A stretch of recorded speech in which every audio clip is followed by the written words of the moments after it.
Now, today I want to talk about enabling the alcoholic in your family. And from the outside, that's what it often looks like.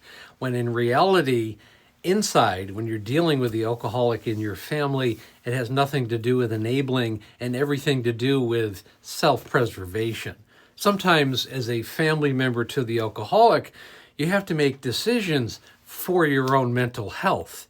Because if you don't assist that person down their road of the discovery of alcohol or to be able to obtain alcohol, you're going to have a much worse situation going on. Because a lot of people don't realize, if you don't continue to get alcohol for the person who's been drinking for weeks or months or years, they could seriously go into a detox situation. They can have convulsions, they can have a heart attack, they can have a stroke, they can die.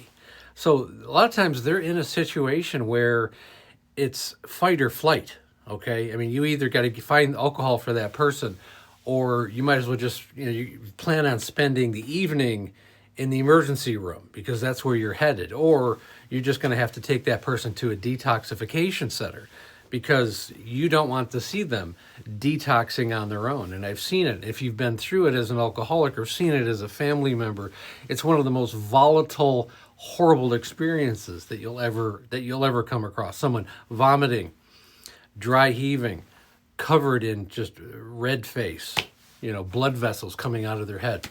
It's just a horrible thing to experience. Understanding that is a very important part of the difference between self-preservation and enabling the alcoholic. And again, I have a complete coaching program, and when you're ready to get serious and have someone set up a blueprint for the rest of your life, and an organization of what to go, where to go, what to do, and set you on the path of sustainable sobriety, link is in the bio. Set up a breakthrough call, takes about 45 minutes. The call is free. The course is definitely not. But I'm looking for people who want to change their life and the life of their family. And there's so many situations I could talk to you about Amanda when I was married. I mean, I'm sure there's so many families that would relate to this. So you decide to be tough and not get them alcohol or not allow them access to alcohol. So what happens is the evening becomes a rock'em sock'em fight. They won't leave you alone. Oh, please, just one. Can I just have one? I'm starting to feel really sick and I need to have just give me one drink. I'll be fine. I'll leave you alone. It's just one drink. And this type of back and forth can go on for hours. And it's a situation where you can't even go to sleep because they'll just hit you. It's like, having a dog that's just hitting you on the head. No, I need one. You got to get me something. Give me the car keys. I'll go get it myself. Blah, blah, blah, blah. And it never ends. It's a maniacal, and it's impossible to live with. And for some people, my wife was a nice person, but the alcohol would take over. And, there's nothing that would get in the way of alcohol from her during certain periods of time. And sometimes I would get her alcohol just so I could have a quiet evening. And the same was true if you've listened to some of my stories when we're on vacation. Like when we were in Lake George, I bought her a bottle of wine just so I could have an evening and walk around the town by myself, unencumbered by, being begged and scratched and clawed about getting her alcohol so that she wouldn't detox when we're on the road, because that's the difference. You're either going to have a decent one day of a vacation, or you're going to spend it in, 10, 12 hours in an emergency room situation. And for so many family members, I mean, it truly is self-preservation. You do have to take care of your own mental health.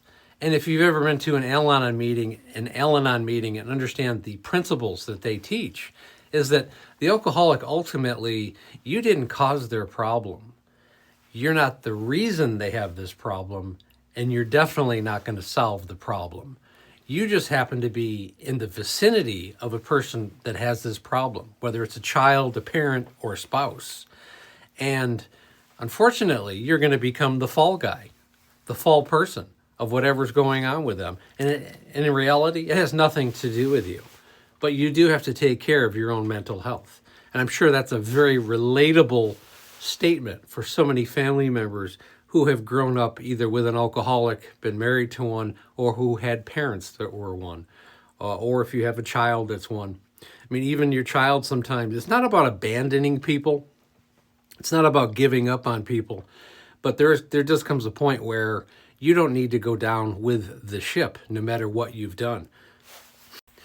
And real quick, in my wife's case, I mean, we tried so much. I mean, she did go to 7 rehabilitation facilities. And quite often, there's a couple times, the only reason she was willing to go, because I would buy her a 6-pack of beer on the way to the rehab facility. There's one that she went to in Palm Springs. It was about an hour and 20 minutes to drive there. So, I'd buy her a 6-pack. And that was, that was my bargaining chip to get her in the rehab.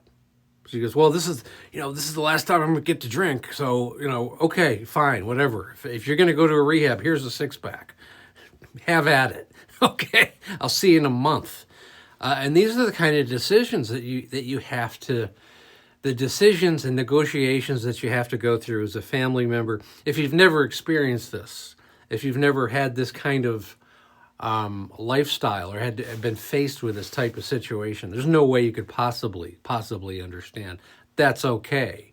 This is pinpointed for those people who have. And again, you can go over these struggles and these stories. They're all in her memoir, Amanda, A Cautionary Tale of Alcoholism. Again, you can find it right in the link tree. Go to the website. There's also an international site. It's also on Amazon, and the ebook is on Amazon, Barnes & Noble, and the Apple website. And again, thanks so much for listening.